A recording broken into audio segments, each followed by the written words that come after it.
Saya pernah khotbah ini, jangan menaruh imanmu pada selip gajimu.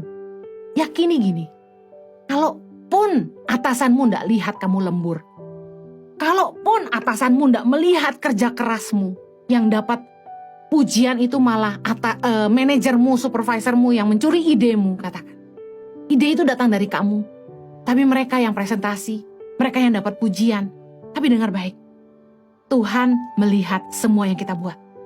Jangan pernah meragukan kuasa Tuhan untuk memberkati kita, untuk mempromosi kita, untuk menaikkan kita ke level yang lebih tinggi. Saya selalu percaya bahwa promosi itu datang dari Tuhan. Bahwa yang menentukan upah kita itu Tuhan, bukan manusia. Mungkin manusia cuma bisa gaji kita sesuai dengan aturan yang mereka buat. Tapi berkat dari Tuhan itu datang dari segala penjuru.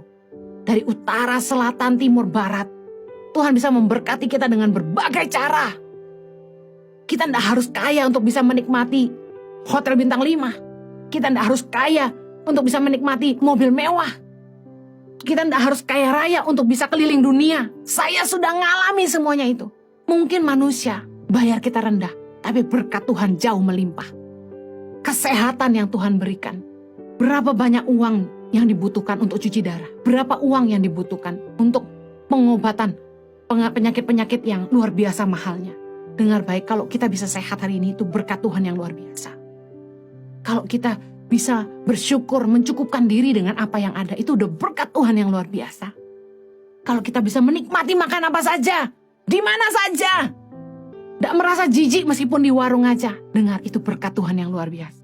Kalau kita kerja sama sesama orang percaya, firman Tuhan ingatkan dalam 1 Timotius 6 ayat yang kedua, jangan sampai kita punya mental aji mumpung, mengurangi kualitas kerja kita, mulai nggak lakukan lagi yang terbaik. Sama orang Kristen harusnya saling mengerti lah. Kan saya harus pulang lebih awal untuk pelayanan di gereja, saya harus latihan musik, saya harus ada Natalan dan lain sebagainya. Salah. Justru harusnya semakin kita kerja sama orang yang sama-sama orang percaya, kita lakukan yang lebih baik lagi, kata firman Tuhan. Harusnya kita tahu bahwa dia adalah saudara seiman yang kita harus lakukan lebih baik lagi. Jangan malah kita mendiskreditkan orang karena dia kan harusnya murah hati. Jadi kita ngutang gak bayar-bayar, cuti panjang-panjang. Padahal kita tahu, kita harusnya lakukan yang terbaik juga. Meskipun atasan kita orang percaya, kita gak boleh menyalahgunakan kasih dan kepercayaan mereka. Justru harusnya kita lakukan yang terbaik dalam apapun yang kita kerjakan untuk siapapun atasan kita. Saya percaya promosi datang dari Tuhan. Tuhanlah yang menentukan upah yang jadi bagian kita. Tahukah Anda bahwa Tuhan itu bisa mengingatkan atasanmu untuk menaikkan gajimu? Tuhan itu bisa mengingatkan atasanmu untuk memberikan bonus buat kamu. Bahkan mempromosikan kamu. Miliki iman dan lakukan yang terbaik. Hari ini saya jadi atasan. Saya ngalami berapa kali. Tuhan itu ingetin saya untuk berkati karyawan ini, berkati karyawan itu. Tuhan ingetin, kasihan daripada dia ngekos bayar segitu, mendingan nyicil apartemen. Tuhan ingetin, kasihan dia nyicil pinjaman di luar, harus bayar bunga. Bantu dia. Tuhan ingetin, naikin gaji si A, naikin gaji si B, kasihan dia mau nikah, kasihan dia sudah punya anak. Tuhan itu bicara loh sama kami sebagai atasan. Ini kesaksian yang harusnya Anda sadar sebagai karyawan. Percayalah bahwa berkat itu datang dari Tuhan.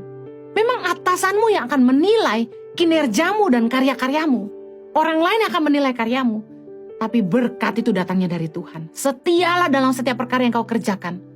Kalau kita setia dalam perkara kecil, dengar baik, Tuhan yang akan mempercayakan perkara besar. Kalau kita bisa dipercaya dengan harta orang lain, Tuhan akan mempercayakan kepada kita harta kita yang sesungguhnya. Amen. Lakukan yang terbaik.